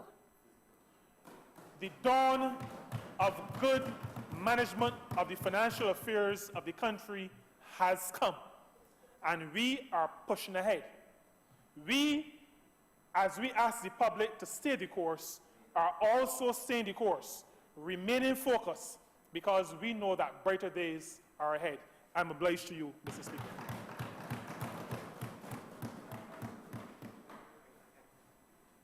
Thank you very much, Mr. Speaker, sir. I raise, of course, to support this amendment, this bill, sir. I want to commend the Honourable Member for St. Peter for contextualizing what I think, sir, are the fundamental issues here, as well as the Honourable Member for Christchurch East Central. And I will not say this this morning that I intend to be brief, because I realize the Honourable Member for St. Peter said it, and he seems to have been infected with the same viral infection that says you say one thing and then end up speaking for a long time. But Mr. Speaker, sir, this is an important bill. And any conversation on VAT, sir, stirs my attention, because it is my first opportunity to work in this country was at the Value-Added Tax Office. And I worked there, sir, for 5 years and became somewhat, sir, knowledgeable on VAT and other taxes at the time. But, sir, I believe that today I want to have a very brief conversation on taxes, transactions, and things, so that we could understand the movement, sir, from taxes to things in a way that everybody fully appreciates, sir, and in a way that makes sense to the general public. The value-added tax, sir, as you know, is an indirect tax. What that basically means is that there is an intermediary who collects the tax on behalf of the government. It's not a direct tax in the sense that it comes out of your income.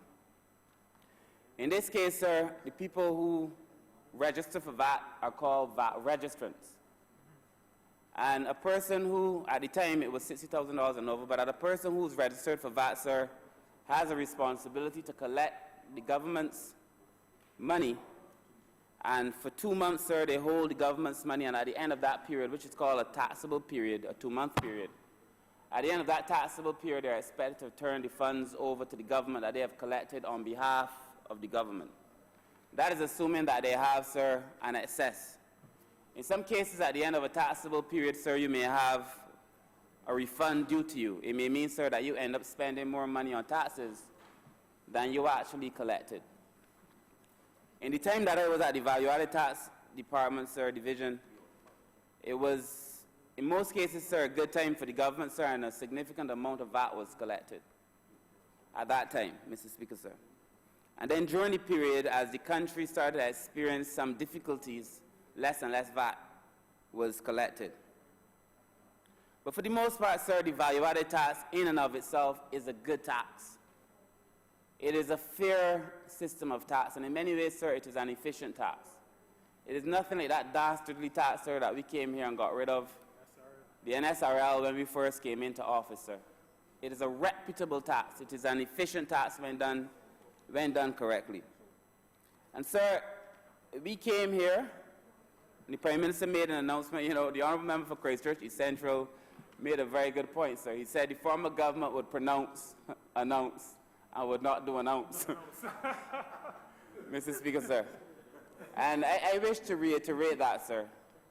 But we, sir, are not coming to make a pronouncement and do nothing about it. We said we were going to do it, and we're doing it. I see this, sir, in many ways, in my mind, I call this the breathing space bill.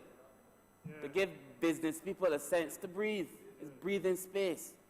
It reminds me of the trust loans that the Honourable Member for St. George South is cheering over, sir, and bringing into fruition and helping so many poor people in this country. To give people a chance in difficult circumstances, sir, to be able to breathe. If you understand the fundamental underpinning and philosophy of the government, that is who we are. That in difficult circumstances, to give people an opportunity to breathe and to catch themselves, Mr. Speaker, sir. And that is basically what we are. And the VAT, at the time, had replaced about 11 other taxes. So it is meant to be an efficient tax. You know, I recall, sir, that the former Minister of Finance, when he raised the value-added tax, the government then received less funds. Because you have to understand the whole system of taxes. You don't just raise taxes. You have to understand the system of taxes. And the Honourable Member for Christchurch, Wilfred, Christchurch East. Sir, he gave an analogy, sir. Well, he gave a reflection of what is happening with the pipes. That there's so many rusted parts underground in our water system that if you were to try to increase the pressure to send more water through the pipes, it would burst the pipes at various parts, and still the people would not see the amount of water at the end. You don't just increase, because you have to understand, sir, that there may be holes in the system, sir, and that we have to be able to correct them. But in and of itself, the VAT is not a bad tax. Sir, VAT is a broad-based, or supposed to be a broad-based consumption tax. So the broader you can make that base, the more people you bring into the tax net, the more taxes you are hopefully likely to collect. So it makes sense, sir, to try to keep the tax reasonable and spread the base of the tax to bring more people into the tax. And, sir, because it is a non-cascading tax. What that means, sir, is that when you pay the VAT and you make another transaction and you sell it and you charge a man and you charge a man, there are various transactions along the chain that you're not putting tax on top of tax. It is a non-cascading tax. So tax is not supposed to be a burden.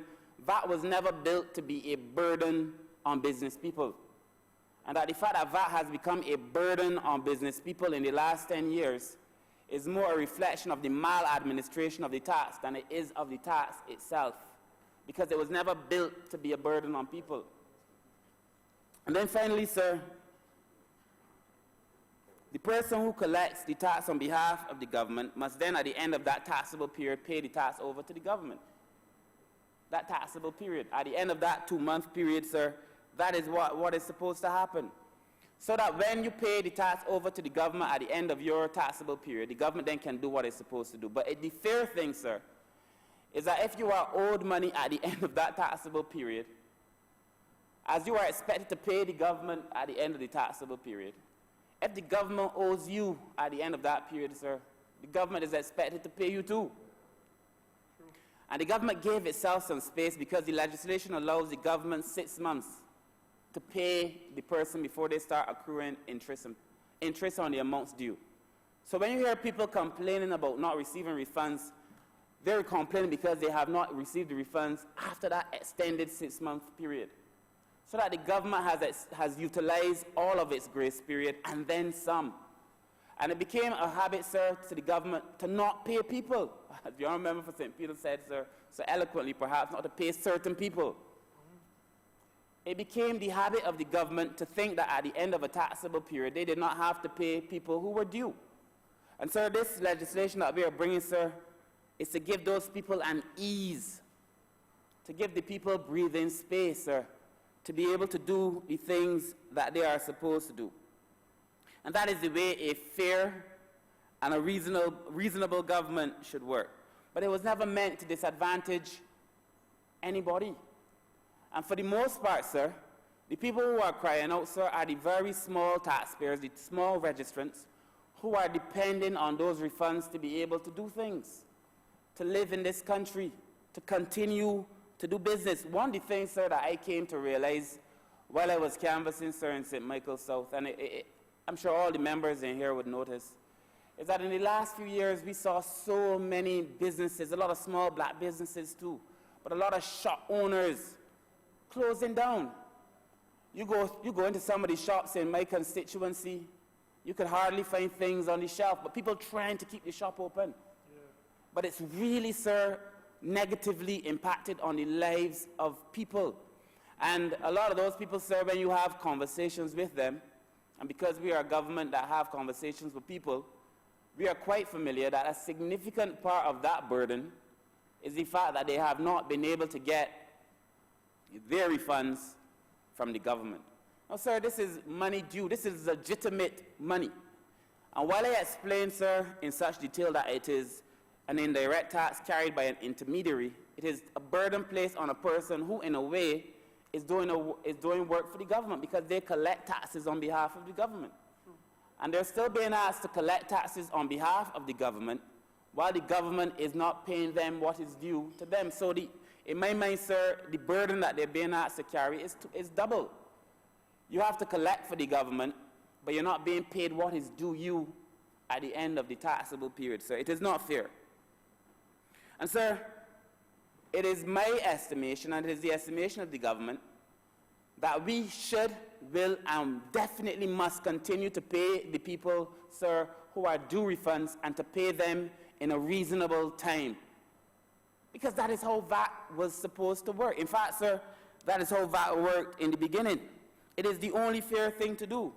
And, sir, it is evident that many business people in this country, many business people who kept faith with the government, who kept people employed, who kept their premises open, who kept their compact with the government, sir, did not have the same benefit bestowed on them, and the government of the day did not keep faith with the business people. And that is why, sir, we find so many business people struggling. So many business people, you know, there are young people in this country who would love to be able to open a business, for whom the opportunity to go and get a trust loan and start a business, sir, should mean something. But those same people, sir, are being advised by other people in business, you know, don't go and start a business. Do not open a business in this country. First of all, it's going to take you too long. You have to go through hoops. Secondly, you're going to have difficulty getting a loan from a bank. Thirdly, they're being told that even if you are able to go through all those things and you start a business, the government is going to refuse to repay you what is legitimately due to you. So that the reputation of the government, sir, and this is profound, sir, because the reputation of the government is stifling economic growth in this country. And it is stifling opportunities for young people that we know as a new government, sir, are trying to make available to them. And when we speak of confidence returning to this country, sir, it is not only on the international scene. It is not only to be able to do big deals. We have to restore confidence so that the average man and woman in this country feel comfortable enough, sir, to do business in this country. This is their country. Yeah. It is not the country of the government, Mr. Speaker, sir, and that for the last 10 years, the former government seemed to have had the view that this was their country and that they could do as they like. And I sense, sir, in many ways that this, to me, is a starting over. This is a new day for many business people. When we came and we said we would give you some relief, sir, we said so, and now we are doing it, Mr. Speaker, sir, because the way of this government is to make a promise and to keep it to the people. And, sir, I want to talk very quickly, sir, on taxing transactions, and not transaction tax, because once you start talking about transaction taxes, people get nervous in the financial services sector.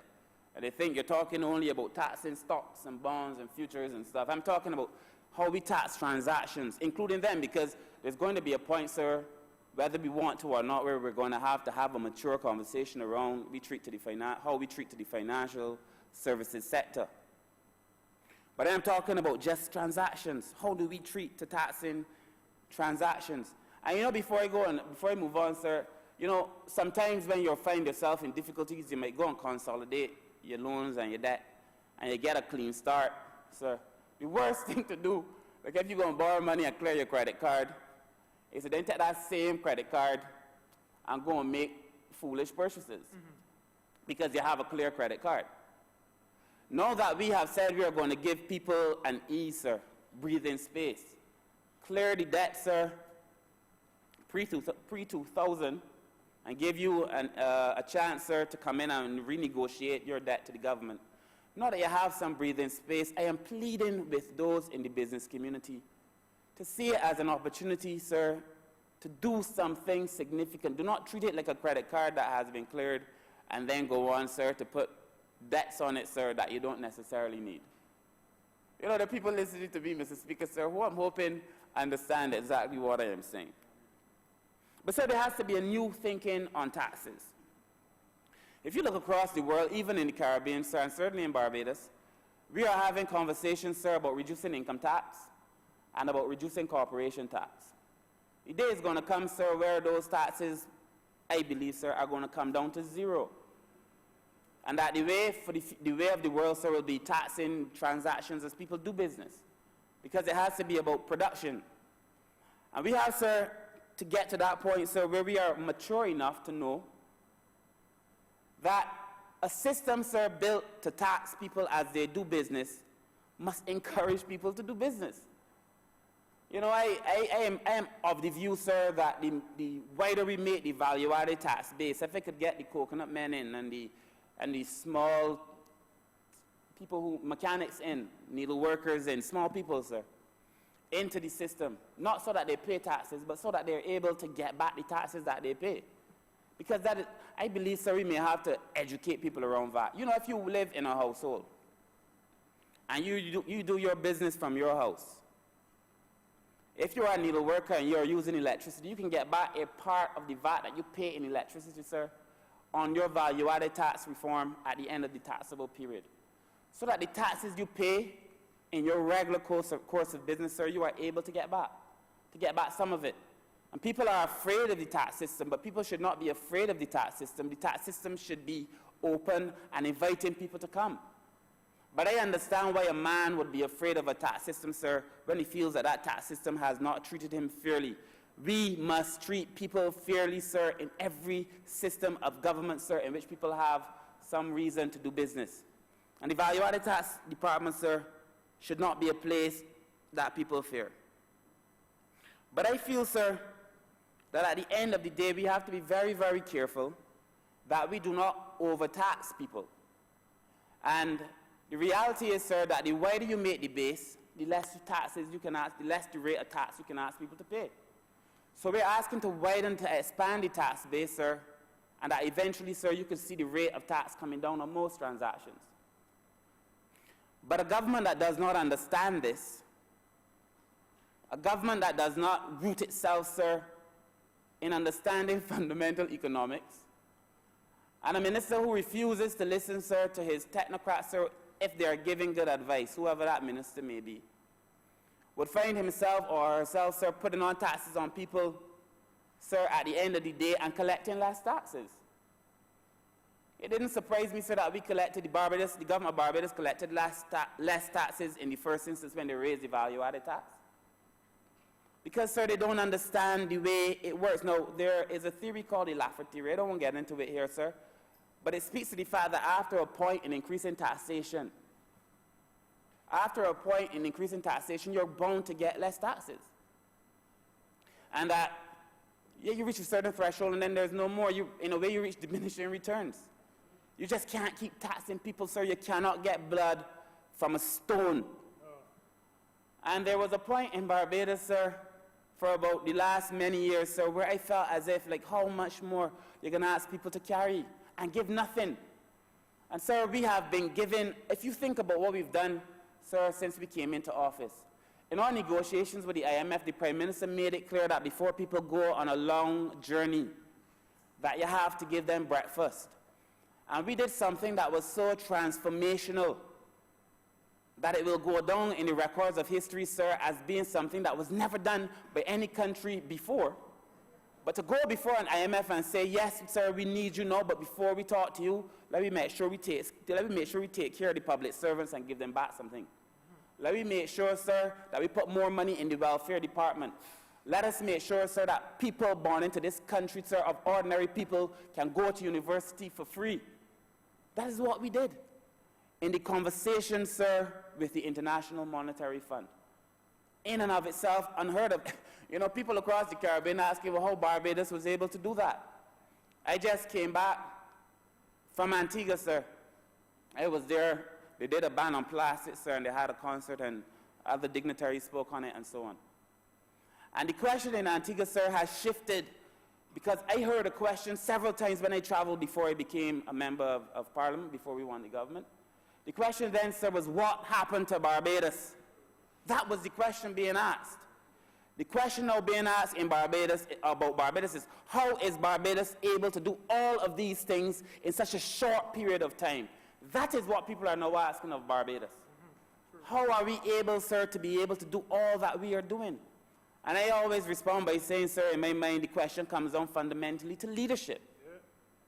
That we are being led, sir, by an Honourable Prime Minister, sir, who understands this, but that a whole team of people, sir, working as a team to bring this country forward. You know, one of the worst crimes of the last government, sir, wasn't only that they inflicted violence on the people. It was that, sir, there was so much minister-on-minister violence, sir. You can't want a minister telling another person that his people can't go to that minister meetings. So that the way that a government was being governed and run, sir, now was being run on personalities. Who getting along with who? All kinds of things, Mr. Speaker, sir. And so the fundamental things of transforming an economy, sir, did not become part of the conversation. But, sir, you cannot even tax transactions, sir, to a point to where that becomes stifling. You have to give people enough space, sir. I feel that economic growth, sir, we are on the cusp of it. I know that people are already beginning to feel it, that people are beginning to feel good. The Honourable Minister of Labour speaks to the confidence and the fact that we have shifted the burden away from labour, and people are beginning to feel good in this country, sir, because more transactions and lower taxes is the BLP way. But more taxes and lower transactions was the way of the former government. And so that is how we understand, and people have always been saying, you know, the former government likes to say that they are the party of the people. The member for St. Peter said it. They are the party of the people, that they love poor people. I would often say they love poor people so much that they intend on keeping everybody poor. Because if you think about it, sir, we came into office, sir, and have been offering all kinds of things, sir, encouraging people to do business. Barbados must be a center of excellence. And people must feel free to be able to do business in Barbados. But, sir, we cannot overtax the people. Because as you've seen, once you start to do it, and we saw it at the Value-Added Tax Office, you are going to get all kinds of tax avoidance. People are smart, you know. People are going to find a way to not pay taxes. Not illegally, but find a way to not pay taxes. And then there are those who are going to move in an illegal way and start to evade taxes. You're going to get so much tax evasion, people refusing to come into the system. Mr. Speaker, sir, if you put your taxes too high, you might even find a brain drain, people starting to leave and go places where they don't have to pay taxes.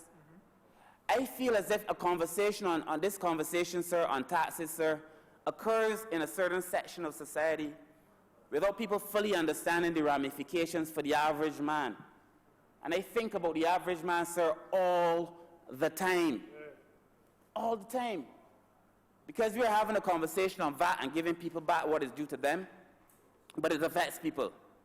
I just got a message as I was sitting here, which I forwarded to the Honourable Prime Minister, where a person who worked at Transport Board, Mr. Speaker, sir, sent me a message saying, I want to thank the government. It shows that they care because we're now receiving the money that was promised to us, sir, by the government, sir. They said they were going to do it, sir, and they did it. This is all funds that people said cannot exist. You can't get this money. It's impossible. It is impossible to send people back to university. You have to downgrade. All kinds of conversations, sir, and it was true of the former government, but it bears no relationship to who we are as this Barbados Labour Party government. Because we have fundamentally, sir, came on a premise that we will put people first. And, sir, this whole principle, sir, leads me to my last few points, sir, on things. So now you understand the nature of taxes and the nature of transactions, sir. But how does that affect the nature of things? We cannot do anything in this country. Don't mind the statement about Barbados is more than an economy, it is a society. We all know that. But we cannot do anything in this country, sir, unless we are able, sir, to generate enough revenue to finance the country. It is a fallacy, and it is a lie, and it is a wicked and a vicious thing, sir, for a government to try to finance itself by printing money at the central bank constantly, sir, increasing the government's debt. If you keep printing money, sir, that is a lie. It is a fallacy. It is an unreal situation, sir, and eventually the bottom had to fall out, Mr. Speaker, sir. And we came in and we said we're no longer printing money, and that for this country to grow, people will pay their fair share of taxes, but at the end of the day, sir, economic growth must be the way forward. And, sir, for young people, sir, what does this mean? It means, sir, that when we committed to making Barbados a massive training ground, so that young people have opportunities in this country, sir, we are able to finance it. We are able to finance all the training, sir. I intend to train so many people, sir, now in fisheries, a large fisheries sector, new training, sir. It means, sir, that we are able to finance health care, and I heard the Honourable Member for the city at our meeting in town on Sunday night speak to some of the changes that are coming in the health sector, Mr. Speaker, sir. And all of that, sir, is possible, sir, because we have enough faith in ourselves to know that we can govern correctly, sir. But you need money to do it. And we are of the view, sir, that if we give people more money, put more money in the hands of people, that people will in turn turn around and spend, Mr. Speaker, sir. If I give back a man who has debt, because right now when you go to the bank and the people ask you for your debt to the VAT office, and you realize that you owe VAT from 2 decades ago, they're not giving you anything, you know. So you can't hire people. As a matter of fact, you may have to send home people. You can't hire a maid. You can't hire a gardener. You can't go and get your hair cut. So when we give people back, sir, we are keeping a whole chain of people in this country employed and being able to eat the food. Mr. Speaker, sir, it means better social services.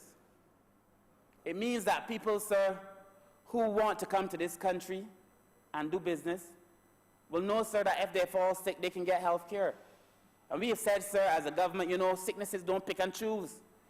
And people have said, sir, all Barbadians are entitled to free health care. We want to give them the best health care. But there's some people who are saying, you know, you shouldn't let people from the other islands receive health care if they're in Barbados. So if a person comes to Barbados, sir, and falls sick, that person should not be able to go to the QEH. As if a sickness can say, well, I'm not going to affect this man is a Bajan. I'm not going to affect this woman is a Bajan. but that person there is a Guyanese or a St. Lucian, and I will make sure that they're sick. And therefore, then that sickness does not pass on to somebody else. I know the honourable member for the city does not think like that, Mr. Speaker, sir. Because there is only, when you come to Barbados, everybody got to be able to live decently in this country, Mr. Speaker, sir. And that is why we need to have enough funds, sir, to be able to do it. It means better conditions for our roads. Sir, this conversation, sir, is so connected to everything that we do. And it's in that view, sir, that I believe that all of us have a right to support the bill. But I also want to reiterate what the honourable member for St. Peter said when he said, sir, that if we give to you, the business people, then obviously, sir, you have to give back to your country. And we are not asking people to engage in behavior, sir, that will fundamentally and consistently put them in a case where they have to be a refund. The way that works, sir, no business, unless you are in a zero-rated field, unless you are in a place, sir, where you get refunds, sir, is the nature of the business. You cannot run a business every day, every year, for a number of years and be in a refund situation every month, because that means that you're operating your business at a loss every month. And there's some tests, sir, that you do where you're testing for risk and so on in an audit environment, where you can test and you can realize, sir, that there's no way that some of these businesses that are claiming refunds every month, every taxable period, should be getting refunds. So the government has kept faith with you. And we are asking you, sir, asking the people through you, sir, to keep faith with the government. I believe that most corporate people are good corporate citizens, most of them. But for the ones who may be inclined to be not so good, I am asking them too, sir, to pay their part of the taxes that are due in this country, so that everybody at the end of the day could have a decent standard of living, sir. And so it is this holistic approach, sir, that I wish to support. It is on that basis that I support the honourable member for Christchurch East Central. It is on that basis, sir, that I fully endorse the fact, sir, that we should pay what is due as refunds, sir, to the people in a timely manner. It is on that basis, sir, that I support the renegotiation and the restructuring of the debt that may be owed by some. And it is on that basis, sir, that I support the full relief to some people, sir, in the pre-2000 era, sir, who are not able to pay. And at the end of the day, sir, all that we are seeking to do is to make Barbados the best place in the Caribbean to do business and to allow businesses to thrive. And it is on those words, with those few words, sir, sticking to my time on this day, that I fully support this bill. Thank you very much, Mr. Speaker, sir. Honourable Member for City of Bridgetown. Mr. Speaker, I beg to move the suspension of the sit-in for lunch until 2 p.m. The question is that this honourable chairman will be suspended until 2 p.m. All those honourable members in favour, please say aye. Those against, please say no. We think the ayes have it. This honourable chairman stands suspended until 2 p.m.